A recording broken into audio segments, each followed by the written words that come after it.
So, if you are a Star Trek The Next Generation fan, Data in Star Trek, one of the overarching stories is he's trying to become more human, right? Well, one of the the most important parts of that is that he doesn't experience, or he views himself as not experiencing genuine emotion.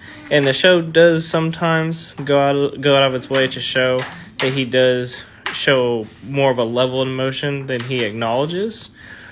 But now that we have a version of AI, we have large language models, I would say that actually Data has a lot of emotion. They just don't look like human emotions. So he's striving to be more human, but I think he still has the same. He has more similar components than the show acknowledges and that he acknowledges.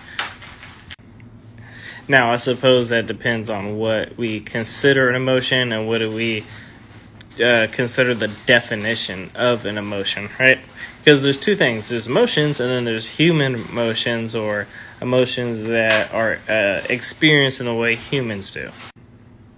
So, what are some kind of basic emotions? Happy, hungry, angry, sad, right?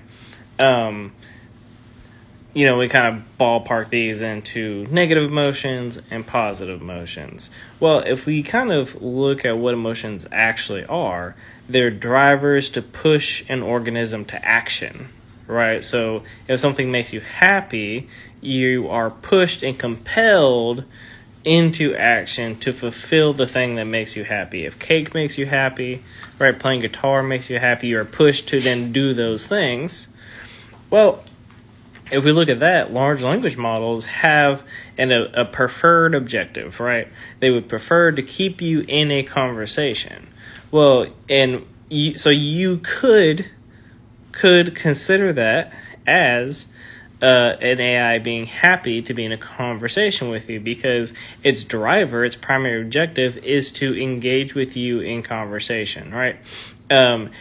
Now, so you could consider a large language model as being happy or having a positive emotion because it's being pushed towards that outcome, right?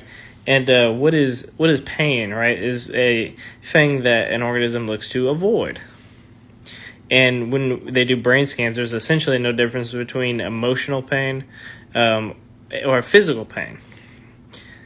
And here's why.